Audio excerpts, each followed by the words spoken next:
teman-teman yang dikasihi Tuhan, sebetulnya sejak kita itu lahir, Allah itu sudah membekali kita. Dan bekal itu dimiliki semua orang. Bekal itu namanya kebebasan untuk memilih. Jadi tidak ada yang memaksa kita dan tidak ada yang mengharuskan kita untuk memilih apa. Karena freedom ini bawaan dari surga. Jadi setiap orang punya kebebasan memilih. Yang tua, yang muda, yang seperti kita remaja, kita dilahirkan dengan kebebasan untuk memilih. Nah, tetapi kebebasan ini nanti saya akan arahkan supaya saudara tidak salah menggunakan kebebasan. Sebab ketika saudara salah menggunakan kebebasan ini tanpa batas, maka nanti akhir dari pilihan saudara itu adalah kesulitan hidup. Jadi kita akan bicara di situ. Jadi begini. Nah, kalau saudara itu melihat hidup saudara yang sekarang, lalu kemudian memikirkan tentang masa depan yang akan saudara nanti lewati atau jalani di masa depan. Nah, ada tengah-tengah antara yang sekarang ini dengan yang masa depan ini, yaitu semua kebebasan saudara untuk memilih hari ini. Jadi saya mau mengatakan begini. Sekarang kamu itu tinggal di masa di mana kamu hidup di zaman ini, di waktu ini, di masa ini. Tetapi setiap kita akan berjalan menuju masa depan. Dan untuk memiliki sebuah masa depan yang baik ditentukan saat ini ketika saudara memilih berbagai macam pilihan yang dihadapkan kepada saudara. Karena hidup ini pilihan, maka you mesti pilih. You tidak milih pun you sudah memilih tidak memilih. Kalau kamu memilih, kamu sedang memilih apa yang kamu pilih. Kalau kamu tidak memilih, kamu sedang memilih untuk tidak memilih, gitu ya. Jadi hidup ini milih apa saja yang saudara itu putus ya. Oke, kok saya sudah begitu.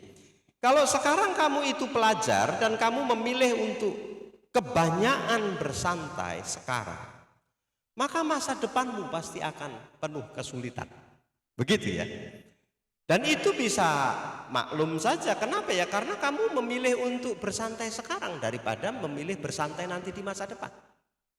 Kalau kamu itu masih muda, katakanlah baru SMA lalu memilih untuk menikah, boleh enggak SMA menikah? Boleh enggak? Enggak ada yang kita langgar kan? Boleh saja. You merit SMA misalnya, boleh saja. Ya tapi kamu itu sedang merancang masa depan yang sulit.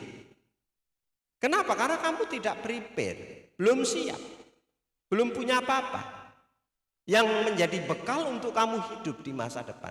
Jadi sekali lagi, ini semua diserahkan kepada kita, memilih ini. Kenapa? Karena memang ini bawaan kita dari surga. Jadi setiap manusia diberi kebebasan. Jadi kalian bebas saja memilih, tetapi harus mengkaitkan nanti dengan prinsip-prinsip yang saya akan ajarkan. Di bawah ini ya, di bawah berikutnya. Jadi kalau begitu, kadangkala orang-orang yang sekarang ini lemah, nanti akan memilih pilihan-pilihan yang lemah dan punya masa depan yang lemah. Dan mereka biasanya akan menyalahkan keadaan. Jadi orang-orang yang lemah selalu menyalahkan keadaan. Itu karena kami hidup dari keluarga miskin, makanya kami tidak bisa berpendidikan tinggi. Banyak yang hidup dari keluarga miskin, keadaannya sederhana, dia bisa menempuh pendidikan. Misalnya itu karena lingkungan, karena saya tinggal di lingkungan yang buruk, maka saya menjadi jahat seperti sekarang. Lingkungan yang buruk tidak turut serta otomatis membentuk seorang, karena kamu bisa hidup berbeda di dalam lingkungan yang buruk. Karena satu kelasku semuanya nyontek, maka saya itu ya terpaksa harus nyontek. Kenapa? Karena lingkungan saya semua begitu. Kamu tidak harus menyalahkan lingkungan, karena kamu bukan korban dari lingkungan. Atau misalnya orang-orang yang lemah lagi mengatakan bahwa oh ini bukan salah saya, ini salah si A, salah si B, salah orang tua saya, salah teman saya. Orang-orang lemah selalu menyalahkan orang lain dan tidak pernah mengambil tanggung jawab. Kalau kamu itu misalnya kemudian nanti ini ada yang baru lulus SNMPTN, sekolah yang apa? Sekolah yang apa? Kuliah itu sekarang apa sih namanya? Nah, karena beda-beda terus tiap tahun ini namanya ya. Jadi apa tahun ini namanya? UTBK. Iya juga UTBK masih. Oh ya SNBP ada yang baru lulus. Ada yang baru daftar nggak lulus? Nggak ada juga ya. Ada yang maksud saya sedang mencari perguruan tinggi negeri, nggak ada ya. Ya. Jadi ada kalanya orang yang kemudian ini kalau kita ke USU, saya menanyakan banyak loh yang ke USU itu bukan pilihannya. Sebetulnya dia milih yang lebih keren, tetapi karena tidak lulus di mana-mana ya terpaksa lah ke USU, itu pun sudah syukur kali kan. Jadi USU pun sebetulnya ya punya masa depan, tetapi karena dia sebetulnya tidak mau di situ. Tetapi ya bagaimana itu pilihan dia tidak bisa terlaksana. Jadi dia kemudian menyalahkan siapa orang lain. Jadi kamu tidak boleh menyalahkan keadaan, kamu tidak boleh menyalahkan lingkungan, kamu tidak boleh menyalahkan orang lain. Kenapa? Karena kamu diberi pilihan. You milih sendiri. Atau juga ada yang menyalahkan diri sendiri. Nah ini kan self pity, akhirnya mengasihi diri sendiri, mengurung diri gara-gara gagal. Ini mungkin saya yang terlalu macam-macam. Nah ini pun tidak perlu. Karena tidak ada yang perlu kita sesali. Yang kita pilih ya itulah yang menjadi pilihan. Kalau you salah pilih you akan menyesal selamanya. Maka ini bicara tentang freedom of choice. Nah berikutnya, ada yang menyalahkan masa lalu. Seandainya dulu begini, seandainya saya itu sebelum semesteran lebih keras lagi belajar, seandainya saya dulu waktu diberi kesempatan kuliah sungguh-sungguh, masa depan saya akan lebih baik. Menyesali masa lalu. Tapi semua sudah selesai. Tidak ada gunanya itu. Ada yang kemudian menyalahkan masa depan. Nah ini orang yang hidup di masa lalu biasanya menyalahkan masa depan. Ada orang yang hidup di masa depan biasanya tidur terus, mimpinya banyak. Tapi ada orang yang tak pernah bermimpi sehingga hidup di masa lalu terus. Dulu saya pernah juara 1. Kapan? Waktu SD. Sekarang kok juara berapa? Enggak juara lagi. Tapi selalu kau cerita dulu aku juara. Itu sudah dulu, masa lalu. Ada orang yang menyalahkan masa lalu, ada orang yang menyalahkan masa depan. Dia bermimpi kebanyakan. Seandainya begini, aku nanti akan bercita-cita begini. Tapi kau tidak pernah bergerak. Kamu hanya tidur-tiduran. Kamu tidak menjemput masa depan. Kamu kemudian kebanyakan di dalam kamarmu. Menggunakan gadgetmu, menggunakan kesempatan itu dengan sia-sia. Habis untuk game online dan lain sebagainya, hancur masa depanmu. Jadi orang-orang lemah selalu menyalahkan keadaan. Mereka tidak pernah memahami bahwa itu adalah bagian dari pilihan-pilihan yang kau pilih dan kau salah pilih. Maka mumpung kalian masih muda, kalian harus belajar bagaimana menggunakan kebebasan ini supaya tidak salah memilih. Mumpung kalian masih punya banyak kesempatan memilih. Kalau saya sudah tidak punya kesempatan lagi memilih, banyak hal tidak bisa kupilih. Memilih istri tidak bisa lagi saya milih. Sudah ada istriku.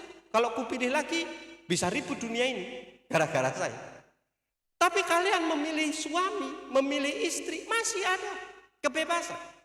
Memilih apa lagi misalnya? Memilih masa depan. Saya sudah terlanjur menjadi pendeta, menjadi hamba Tuhan, menjadi seorang pemberita Injil. Sebetulnya di kepalaku aku ingin jadi pedagang, bisnismen yang mengumpulkan uang banyak. Tapi itu sudah nggak bisa lagi. Kenapa? Ini sudah kupilih. Sementara kalian masih muda itu punya banyak kesempatan untuk salah pilih. Coba lagi milih yang baru. Termasuk calon teman hidup. Salah pilih, pilih lagi yang baru. Boleh coba-coba? Boleh coba-coba enggak? Enggak boleh coba-coba.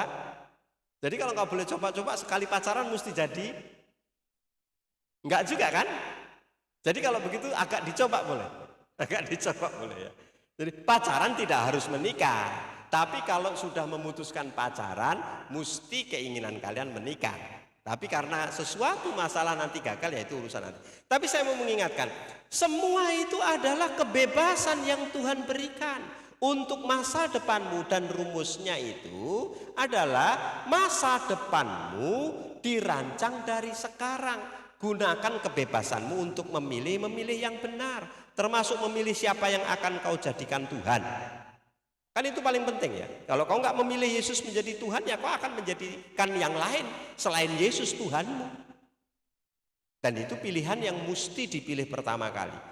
Memilih Tuhan sekali seumur hidup, selama-lamanya. Memilih teman hidup nggak bisa ganti sampai mati, ya tak? Ya. Kalau memilih yang lainnya masih bisa lah, gampang lah. Salah kampus nggak masalah, karena banyak yang salah jurusan. Nanti hidupnya tetap bahagia, nggak masalah itu. Ya, jadi ada yang jurusan ekonomi, ternyata dia kerjanya nggak harus di ekonomi. Ada yang jurusan teknik, ternyata jadi seorang banker, nggak ada masalah itu. Karena itu ya bisa saja salah sedikit, nggak ada masalah. Tapi kalau Tuhan, tak boleh salah. Kalau teman hidup, ya hampir nggak boleh salah, hampir nggak boleh salah. Ya salah sedikit itu berbahaya. Karena syaratnya hanya satu, prasyaratnya ya sudah lahir baru dalam Tuhan. Nah, kemudian saya akan lanjut begini. Jadi kalau begitu bagaimana supaya kalian bisa memilih dengan bijaksana? Nah, saya akan berikan 4 prinsip supaya kalian ketika menggunakan freedom of choice ini, kebebasan kalian itu tidak sebebas-bebasnya.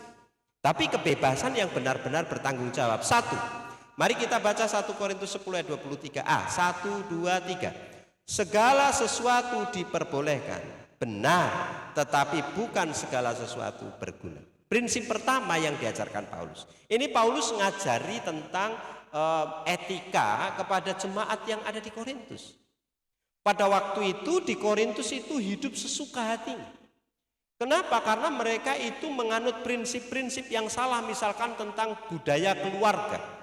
Mereka satu rumah itu bisa banyak keluarga.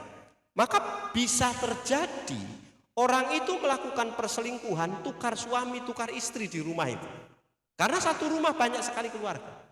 Lalu mereka di kota itu juga ada tempat kuil, tempat penyembahan berhala. Sehingga orang-orang itu kalau mau datang ke berhala bawa persembahan, binatang dimakan. Jadi di kota itu tidak ada daging yang dijual di pasar, adalah daging yang tidak dipersembahkan kepada berhala. Jadi mereka pilih makan daging yang dipersembahkan berhala atau tidak. Karena isunya itu, bagaimana kami hidup di rumah tangga, bagaimana kami bergaul dengan teman-teman kami. Karena semua orang bisa makan daging yang kemudian daging itu dipersembahkan pada berhala.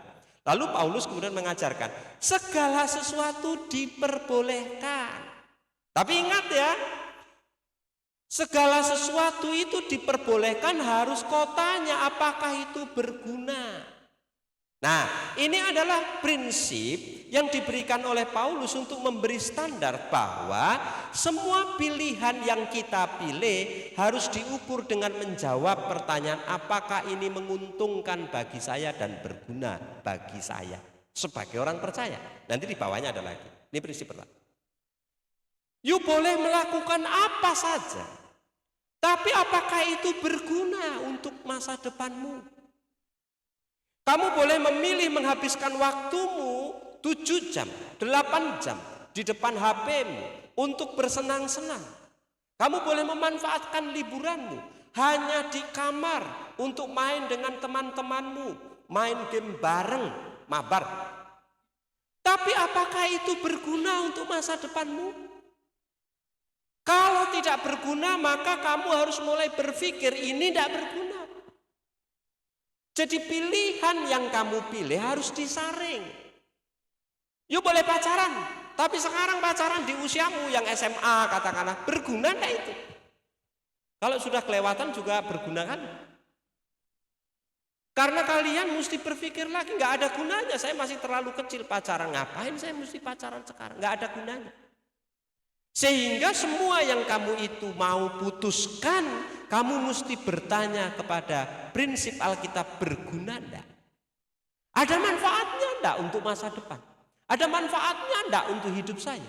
Ada manfaatnya, ada kegunaannya enggak bagi saya? You boleh punya duit, lalu merancang mau beli sesuatu. Tetapi pertanyaannya ketika kau putuskan saya beli ini, berguna enggak itu nanti? Untuk masa depanmu, untuk kehidupanmu yang lebih baik lagi, berguna tidak? Kamu boleh punya teman siapa saja, tetapi pertanyaannya temanmu itu berguna enggak untuk memperbaiki karaktermu, memperbaiki kehidupanmu, memperbaiki masa depanmu. Kalau you punya teman yang toksik, tidak ada gunanya, ngapain kau sama mereka? Lebih baik kau cari teman yang baru, yang berguna bagi masa depan. Begitu loh. Jadi ini pilihan mesti didasari prinsip. Yang pertama. Yang kedua, mari kita baca ayat yang bagian B 23, 1, 2, 3. Segala sesuatu diperbolehkan, benar, tetapi bukan segala sesuatu membangun. Nah, kalau tadi benar kata Paulus, tapi harus ditanya berguna enggak? Yang kedua membangun. Jadi perhatikan, kata membangun itu dari oikodomoi, berarti build up, edify. Build up itu membangun hidupmu, memperbaiki hidup. Segala keputusan yang kamu ambil harus berguna yang pertama. Yang kedua, membangun, memperbaiki. Ada yang kurang baik sehingga lebih baik. Dalam setiap keputusan orang percaya harus menjawab pertanyaan kedua ini. Apakah ini berdampak baik bagi saya dan berdampak baik juga bagi nama baik Tuhan? Nah, makanya prinsip yang kedua adalah prinsip membangun. Sekali lagi, Anda boleh berteman dengan siapa saja, apakah temanmu itu membangun hidupmu. Kalau tidak membangun, kau jangan berteman lagi sama dia. Karena tidak membangun, nggak ada gunanya kamu berteman sama dia. Begitu. Kamu ikut PA, lalu kemudian ada pilihan, ini PA atau nonton bareng dengan kawan-kawan. Mana yang lebih berguna? Mana yang lebih membangun? Kalau saudara pikir PA kan tiap minggu, nonton belum tentu sebulan sekali. You pilih mana? Nonton atau PA? PA setiap minggu. Lalu nonton belum tentu sebulan sekali. Pilih mana? Pilih mana? Pilih nonton atau pilih PA? Tergantung filmnya. Iya. PA kan harinya tentu, nonton nggak tentu harinya, boleh besoknya. Dan waktunya banyak. Bisa pagi, bisa siang, bisa sore ya. PA itu kan kesepakatan, kita PA-nya jam berapa ya? Jam 10, oke jam 10. Kalau kemudian nonton, kamu suka hati, bisa mana saja, jam mana saja, dan hari besok pun bisa. Selagi masih diputar ya. Dan tunggu saja, nanti ada kok kaset palsunya. Tunggu saja di pajak usuh, pasti datang itu. Jadi nggak usah kalian bingung sekali, sudah ada gratisannya nanti situ ya, versi KW-nya. Jadi maksud saya, pokoknya prinsip ini, mana yang membangun? Apakah kamu itu terbangun dengan keputusanmu itu? Hidupmu jadi edify, lebih baik. Hidupmu jadi lebih baik, lebih bermanfaat, lebih punya tujuan di masa depan. Nah, ini prinsip yang penting. Untuk saudara mikir. Memang betul you punya kebebasan untuk memilih. Tapi kebebasanmu harus kau ukur pakai prinsip ini. Apakah keputusan saya ini membangun masa depan saya? Kalau tidak membangun, jangan kau ambil keputusan itu. Siapa yang masih kuliah? Yang masih SMA? Gak ada. Yang sudah tidak kuliah? Yang sudah nggak kuliah dan nggak bekerja? Nggak ada, sedang nganggur. Nggak ada. Semuanya ini mantan mahasiswa? Mantan mahasiswa atau calon mahasiswa? Dua-duanya ada mantan, ada calon. Sekarang pertanyaannya, apakah pilihanmu membangun hidupmu? Begitu ya. Jadi semuanya di situ arahnya. Ya, boleh ngapain saja, tapi ingat membangun tidak. Yang ketiga, ayo kita baca bareng-bareng. 1, 2, 3. Yang kumaksudkan bukanlah keberatan hati nuranimu sendiri, tetapi keberatan hati nurani orang lain itu. Nah, ini tengok ya. Jadi ini prinsip hati nurani. Jadi perhatikan kata the other man conscience. Conscience inilah yang disebut sebagai suneidesis. Ini hati nurani, merujuk kepada pertimbangan baik buruk menurut orang lain, nggak menurut saya. Jadi gini loh, saya bisa mengambil sebuah keputusan menurutku baik, tapi apa yang baik bagiku bisa jadi batu sandungan bagi orang lain. nggak baik bagi orang lain. Contohnya apa? Saya misalnya pelayanan di YPDPA, saya punya pacar, lalu kemudian tiap minggu saya pergi ke Sembahe, boncengan berdua sama pacar saya. Nah, apalagi kalau malam minggu nggak hujan, dari Sembahe naik sikit kami berdua, sampailah kami itu di Sidebu-debu, mandi air panas di sana, berdua dengan pacar saya. Besok pagi baru pulang. Nah, menurut saudara, baik tidak itu? Kalau menurutmu tidak baik, apalagi menurut orang lain. Lalu kita bilang, apa yang dipikirkan orang lain? Karena apa yang kau putuskan bisa mengganggu orang mengenal Tuhan. Sebab hati nurani orang akan menilai, lalu kemudian akan berkata, loh orang-orang yang dibina YPDPA gitu ya kerjanya ya. Tiap malam minggu ke Laut Sidebu-debu ya. Mandi malam mereka di sana dengan pacarnya, pacar-pacaran. Oh rupanya seperti itu ya. Kalau begitu ngapain kita kebaktian-kebaktian kayak mereka? Toh mereka itu kebaktian terusnya dibina terus. Jadi kalau begitu prinsip hati nurani bicara tentang apa? Bicara tentang penilaian orang lain yang menyebabkan orang lain bisa mengalami syak, kaget. Syak itu apa? Aproskopoi. Artinya apa? Perbuatanmu menjadi batu sandungan, stumbling block. Jadi kita bisa memutuskan sebuah keputusan yang keputusan itu bahkan kita anggap baik. Tetapi sebelum kita itu melakukannya, ingat jadi batu sandungan enggak? Saya sama pacar saya kok ya suka saya lah, kami berdua cuman jalan, ya ngapain, apa sih urusan mereka?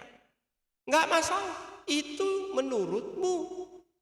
Tapi apa yang kau anggap baik itu bisa jadi aproskopoi. Dan ini aktif bentuknya, artinya apa? Tindakanmu itu secara aktif merusak cara orang berpikir tentang Tuhan. Maka kamu mengganggu hati nurani orang. Jadi ini penting. Apapun yang kau putuskan, ingat. Bagaimana dengan pilihan-pilihan tentang masa depan? Ya tidak ada masalah. You pingin jadi apa? Putuskan dari sekarang, kejar dari sekarang. Bagaimana dengan keinginan menjadi kaya raya?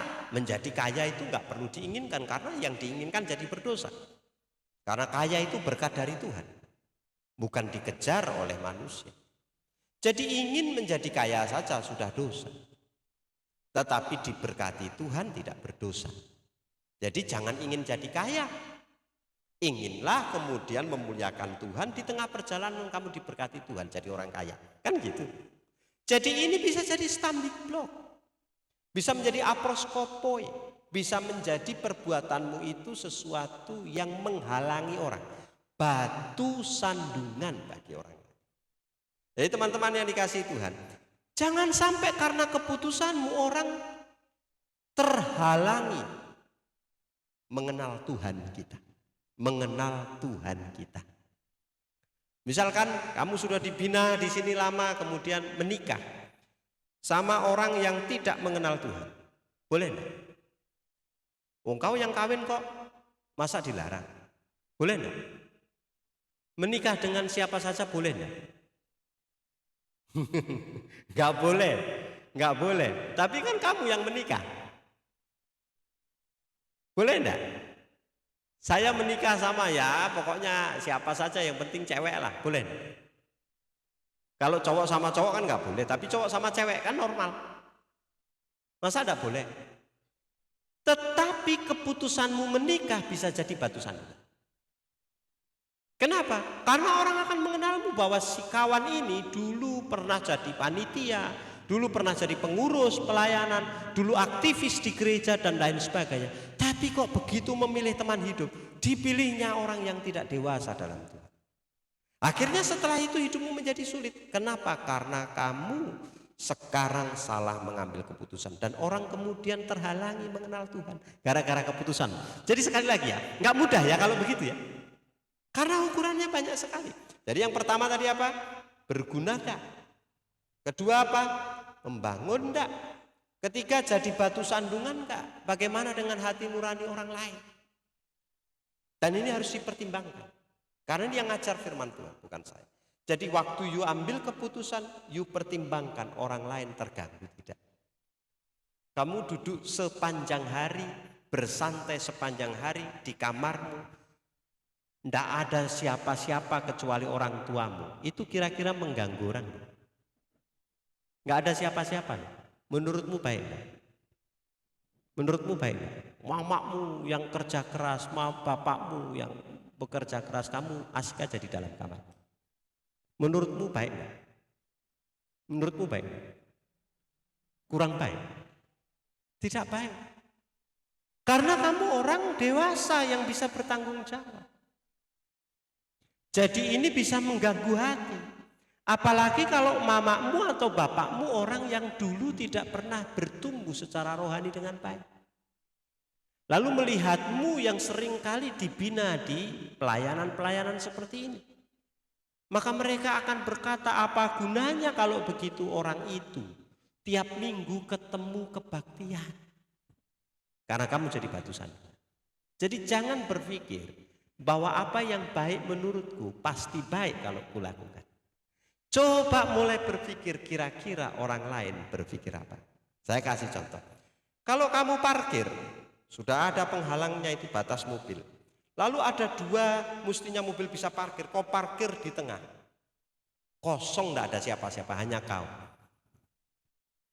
Itu perbuatan yang tidak bertanggung jawab. Kenapa? Karena mestinya kau pakai satu cukup. Tapi kau pakai dua. Orang lain nanti terganggu oleh karena perbuatan. Itu saya kasih contoh yang sederhana ya, gampang ya. Begitu di parkiran. Jadi pikirkan hati nurani orang lain. Gitu loh. Siapa yang suka naik motor lalu melawan arus? Siapa yang suka melawan arus? Nggak ada ya. Semua ikut aturan lalu lintas dengan tertib. Betul? Nggak ada yang suka lawan arus? Nggak ada. Karena di Medan nggak ada lampu merah.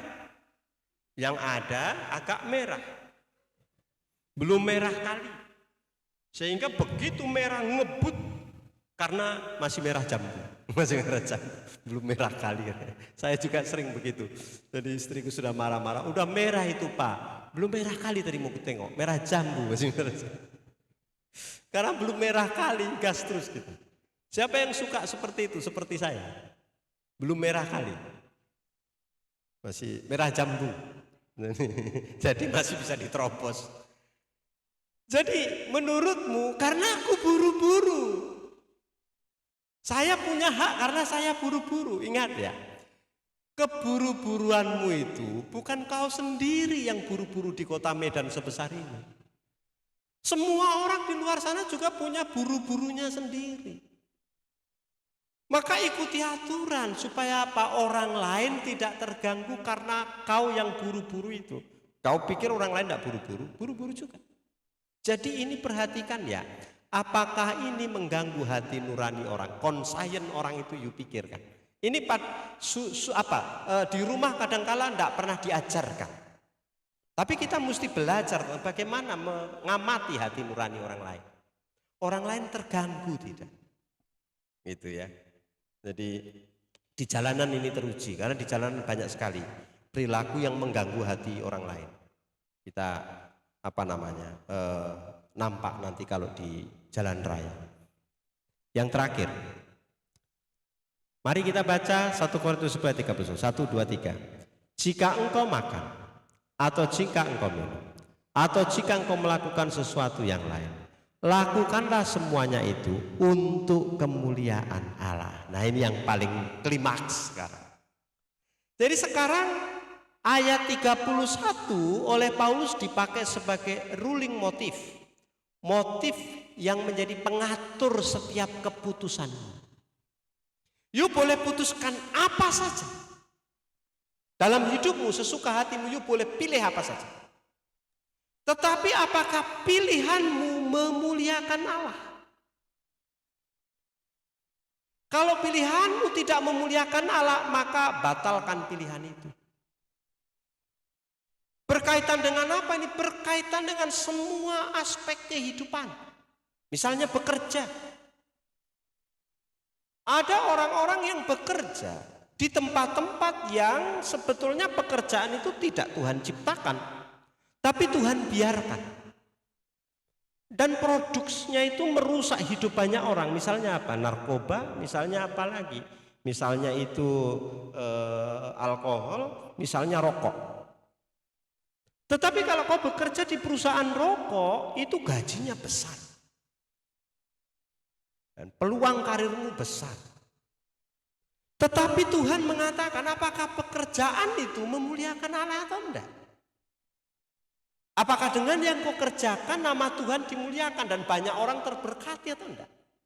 Kalau saya mengatakan pekerjaan-pekerjaan yang tidak diciptakan Tuhan hasil budaya seperti rokok itu, walaupun kau mendapatkan gaji yang besar, pekerjaanmu itu tidak membuat hidup orang lain berguna, tidak membuat hidup orang lain lebih baik, tidak membuat hidup orang lain terberkati.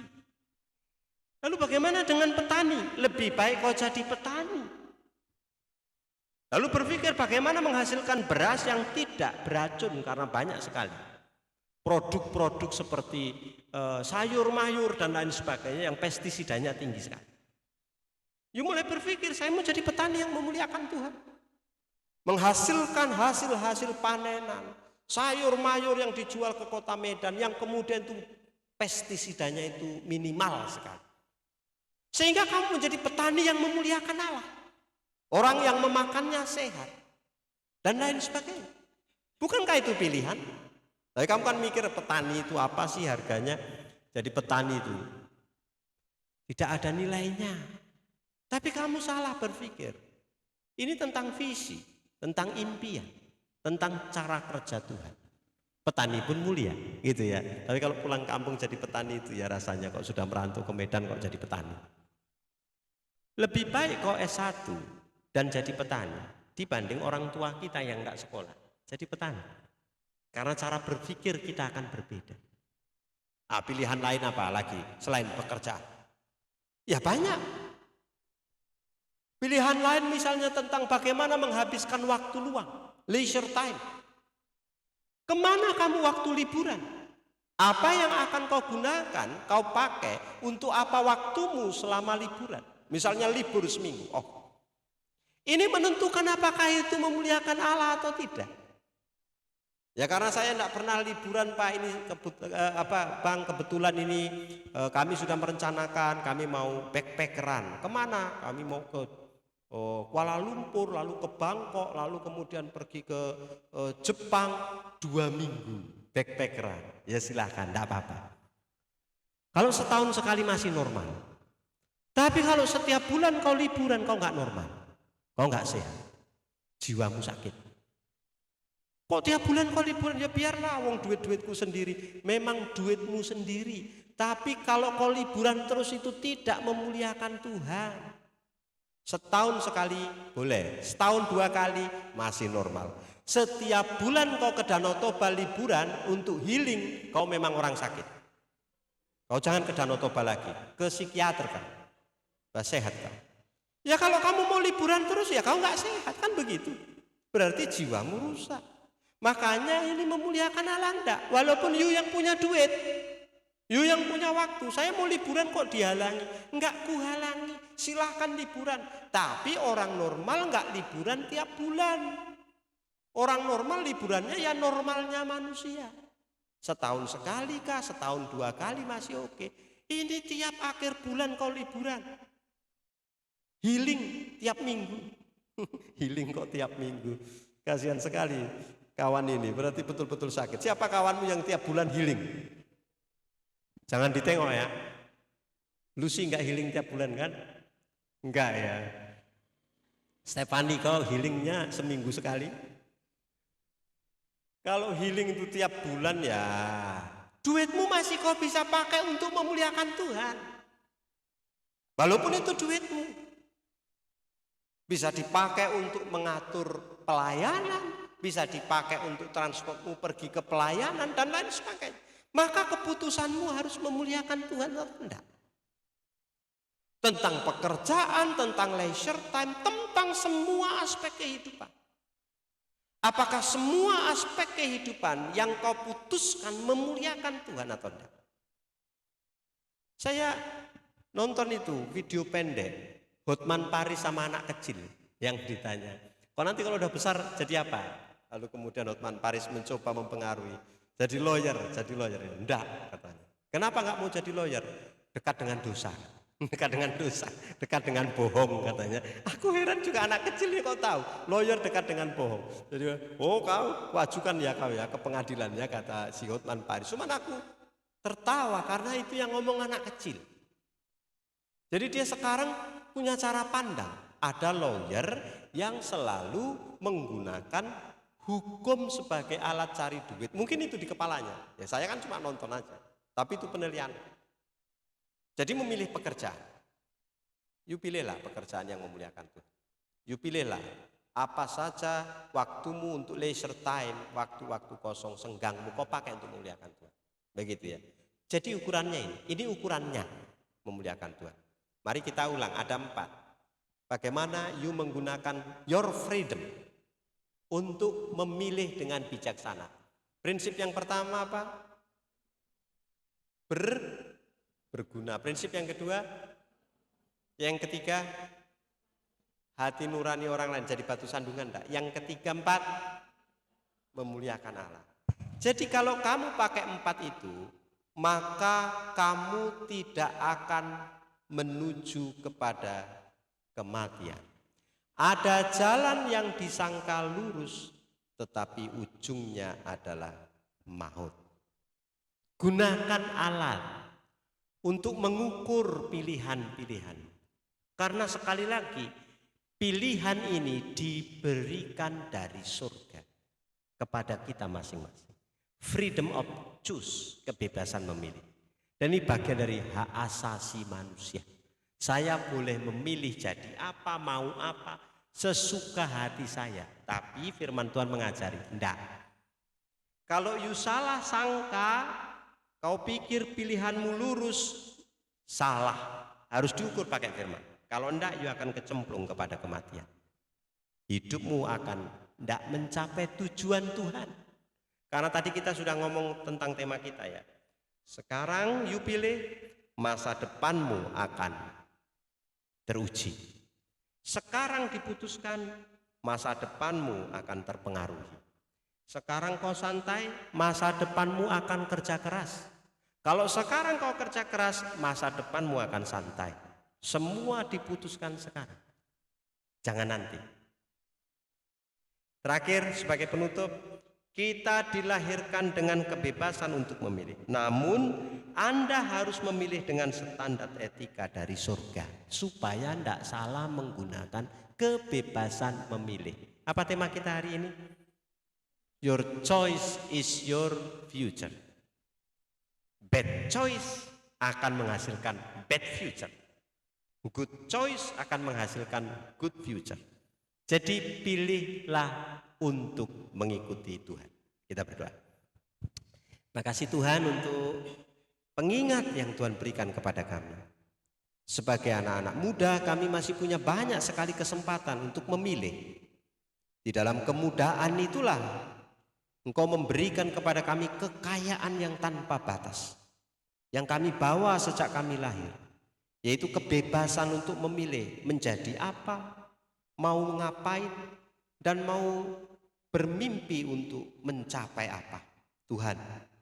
Tetapi kami sekarang diingatkan bahwa kebebasan kami untuk memilih itu dibatasi oleh tanggung jawab Kristian.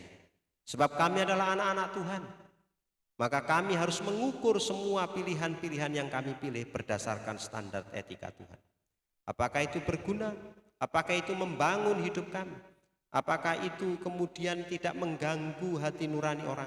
Dan apakah itu memuliakan Tuhan, pilihan-pilihan yang kami pilih? Biarlah kami sebagai orang muda memilih pilihan-pilihan yang bijaksana, sehingga pilihan kami itu berkaitan dengan semua aspek kehidupan.